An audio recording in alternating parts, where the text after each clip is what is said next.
This is what happens when you shadow a NATO exercise and get caught red-handed. It's the early hours of May 29, 2025. The North Atlantic looks peaceful, its surface glassy and calm. But beneath that stillness, tension crackles like static.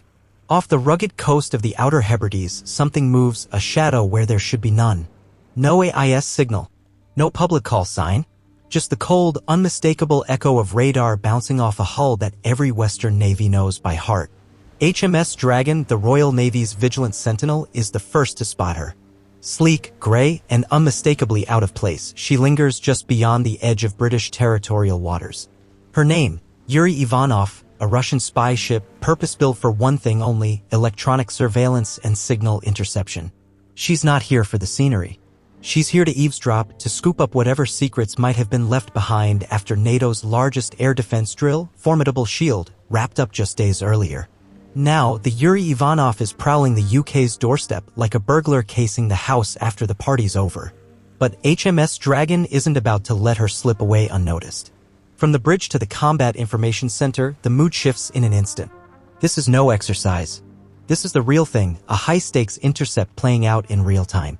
What happens next will show just how seriously the UK takes intruders this close to home. The burning question, how close did the Russian ship dare to get before she was forced to turn tail? The Royal Navy doesn't flinch. The moment the Yuri Ivanov's identity is confirmed on radar, HMS Dragon alters course, slowly, deliberately, like a predator circling its prey. No alarms. No dramatic maneuvers. Just a quiet, electric tension and a subtle change in posture. Inside the Combat Information Center, the air is thick with focus. The operator's voice is steady, but you can feel the adrenaline humming beneath the surface. Surface contact, bearing 302. The message is clear, the game is on. And out here, in these cold northern waters, nobody bluffs. Speed, minimal loitering pattern, confirmed, non-NATO vessel. The duty officer nodded once. Everyone knew what that meant. The ship had been loitering for hours, barely moving, drifting slowly along the edge of the UK's exclusive economic zone. But the pattern was clear. This wasn't navigation. This was surveillance. From the Dragon's bridge, binoculars locked in on the ship's hull markings. No mistaking it now. White Cyrillic letters across a blue band. Yuri Ivanov, one of Russia's most advanced intelligence-gathering ships. And its timing suspiciously perfect. Just 72 hours earlier, that exact patch of sea had hosted simulated missile launches, radar calibration drills, and NATO-wide communications during Exercise Formidable Shield. NATO warships, including U.S. destroyers, had transmitted sensitive radar and comms traffic across this maritime corridor. If the Yuri Ivanov had been listening, she'd picked up a gold mine. And now she was sitting there like nothing happened. That's where the HMS Dragon came in. Armed with Sea Viper air defense systems and one of the most advanced radar suites afloat, the Type 45 destroyer didn't just observe, it acted. Dragon closed distance, not to confront, but to monitor. The goal wasn't to spark a standoff. It was to signal, we see you, we're watching. But it didn't stop there. At 0915, the Merlin Mk2 Malawian Quach's helicopter lifted off Dragon's flight deck. Its mission was simple. Aerial reconnaissance. From above, the Merlin began wide orbit around the Russian vessel, recording footage, scanning EM emissions, and listening for anything unusual. Back on deck, electronic warfare teams fired up passive listening gear. They weren't just tracking radar. They were eavesdropping on the frequencies Yuri Ivanov might be using to beam data back home. Visual confirmation check. Electromagnetic footprint logged. Movement patterns still inactive. And yet the tension on board never dropped. Because the longer the Ivanov stayed in those waters, the more it risked violating not just military boundaries, but diplomatic ones. The Royal Navy's orders were clear. Persistent monitoring, escalation only if provoked. And Yuri Ivanov, she kept her distance, barely. But here's where things got strange. Despite the obvious surveillance, the Russian crew didn't respond to VHF hails. No verbal contact, no navigational intentions shared, just silence. Was this psychological warfare?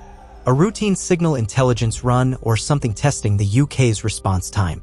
Either way, HMS Dragon wasn't backing off. For over 24 hours, the destroyer maintained radar and visual contact. It mirrored every move the Ivanov made, watched every turn of her propellers, and then just as quietly as it had arrived, the Russian ship turned north, heading towards Arctic waters. No confrontation, no flare-up. But make no mistake, it wasn't a retreat. It was reconnaissance. And it left the Royal Navy asking itself a chilling question. What exactly had the Yuri Ivanov recorded before slipping away?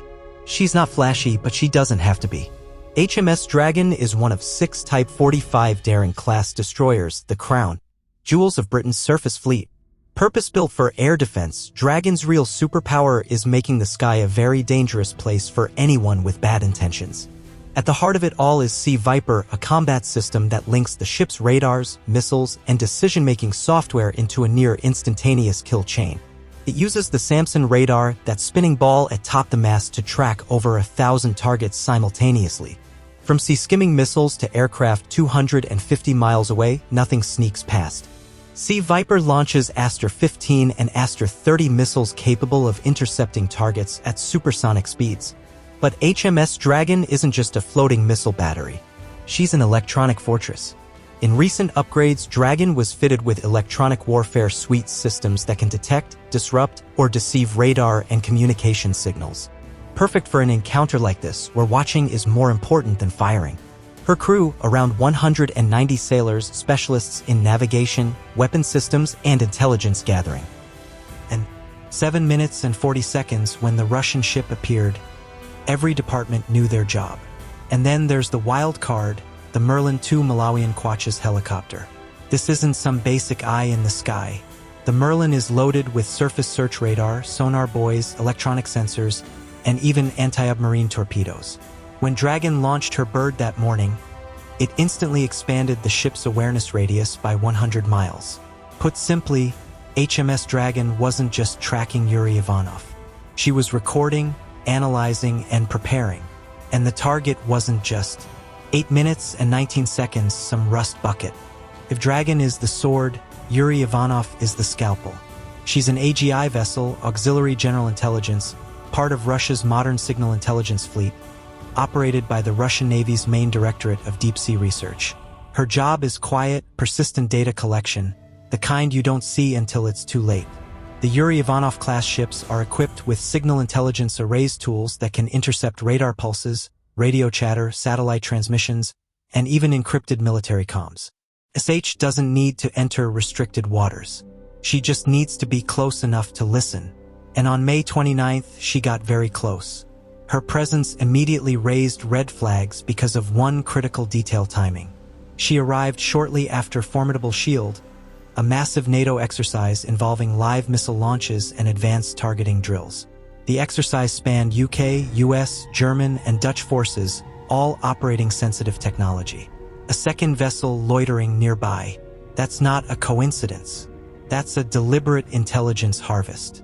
The Yuri Ivanov is designed to sit just outside of legal boundaries and record everything. Radar waveforms, missile telemetry, encrypted signals bouncing between ships and aircraft. If even a portion of that was captured, it could be reverse-engineered to help Russia jam or spoof NATO systems in the future. So when HMS Dragon locked eyes with her, it wasn't just a polite maritime escort. It was counterintelligence in motion. The encounter wasn't a shootout. It was a chess move.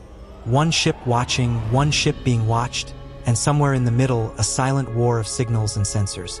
This stretch of ocean is where transatlantic fiber optic cables dive deep beneath the surface, carrying the majority of Europe's internet, banking, and classified military data.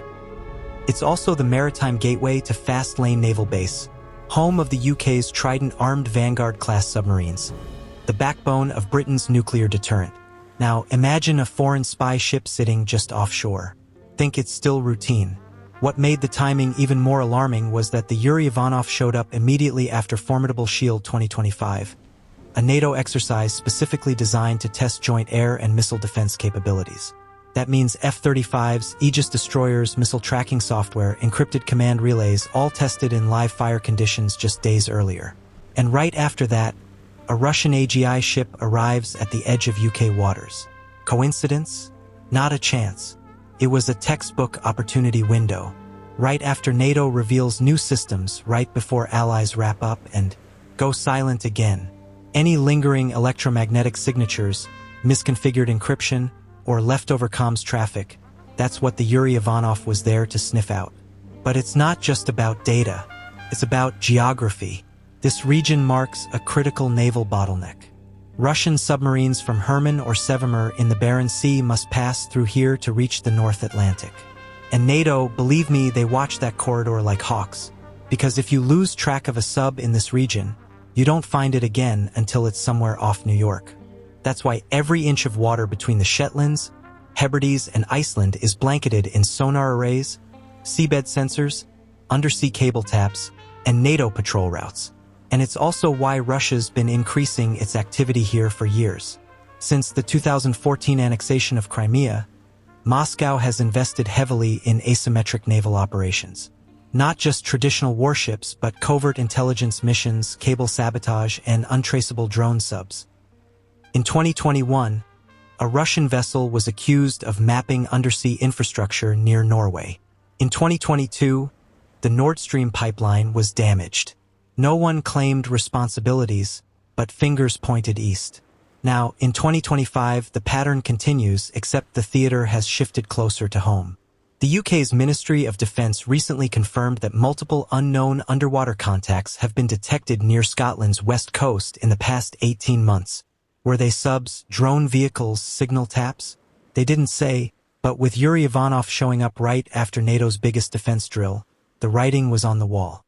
This isn't a Cold War. This is a low-intensity pressure campaign, one that plays out in silence with hydrophones and antennas instead of missiles. And the Royal Navy's job, stay visible, send a message. HMS Dragon's presence wasn't just surveillance. It was a deterrent maneuver. In strategic terms, it was saying, we see what you're doing, and if you get 1 inch closer, you won't be alone. It's a delicate dance. Push too hard, and it's escalation. Back off, and it's exploitation. But in 2025, with Russia looking for leverage and NATO reinforcing its perimeter, this slice of cold ocean has become one of the hottest flashpoints in Europe. And that Russian ship, it wasn't there by accident. It was there because this sea, this moment, and this silence was valuable. This wasn't the first time, and it won't be the last. Since Russia's annexation of Crimea in 2014, the Royal Navy has dealt with a steady uptick in what it calls non-Rhine activity in and around British waters. But let's call it what it really is, provocation by design. Back in 2021, a pair of Russian warships, including the Admiral Gregorovic, was responded just outside the English Channel. Close enough to raise alarms, but far enough to stay within international law. The Royal Navy scrambled HMS Richmond and HMS Kent in response. That same year, British sonar operators detected unusual acoustic signatures near vital communications cables in the North Sea. No confirmation, but suspicions pointed squarely toward deep-diving Russian drones. The war in Ukraine shifted Moscow's focus. But while the world's cameras turned to tanks and trench warfare, the Russian Navy turned to something more subtle. Surveillance, shadowing, and sabotage. Their naval footprint increased in the Arctic and the North Atlantic. Frigates transited through the Irish Sea. Russian subs were caught tailing NATO exercises. One British defense analyst called it a gray zone pressure operation designed to probe, confuse, and exhaust without triggering a formal military response. Fast forward to 2024. A Staraguchi-class corvette, the Arfestoy, was caught escorting Russian-flagged cargo ships through the English Channel. The vessels claimed to be commercial, but their route suspicious. Their movement military in nature. HMS Lee Barry and HMS Herworth, 2 mine hunters, were deployed to track them along with maritime patrol aircraft. Then came May 2025. Yuri Ivanov, a top-tier Russian intelligence ship suddenly loitering off the UK's west coast after a major NATO exercise. Russia isn't trying to win a naval war. It's trying to erode readiness. Sow doubt and collect just enough intelligence to tip the balance in a crisis. You don't need to invade a coastline if you can just jam its radar first. You don't need to fire torpedoes if you know when a carrier leaves port. And you don't need submarines everywhere, just in the right places at the right time. Crews aboard Royal Navy vessels like HMS Dragon are trained for this new reality. Every sonar ping could be a decoy. Every AIS silent vessel could be a drone mothership. Every satellite pass could trigger an instant shift to signal silence. That's why incidents like the Yuri Ivanov intercept aren't just about sovereignty. They're about preparation, about showing that NATO isn't asleep. Because the ultimate danger here isn't the spy ship itself. It's what the silence means. These AGI missions are dry runs, recon plays, and if a real conflict ever flares up, say in the Baltics or the Black Sea, Russia would already know which signals to spoof, which ports to watch, and which comm nodes to cut first. The war in Ukraine shifted Moscow's focus. But while the world's cameras turned to tanks and trench warfare, the Russian Navy turned to something more subtle. Surveillance, shadowing, and sabotage. Their naval footprint increased in the Arctic and the North Atlantic. Frigates transited through the Irish Sea. Russian subs were caught tailing NATO exercises. One British defense analyst called it a gray zone pressure operation designed to probe, confuse, and exhaust without triggering a formal military response. Fast forward to 2024.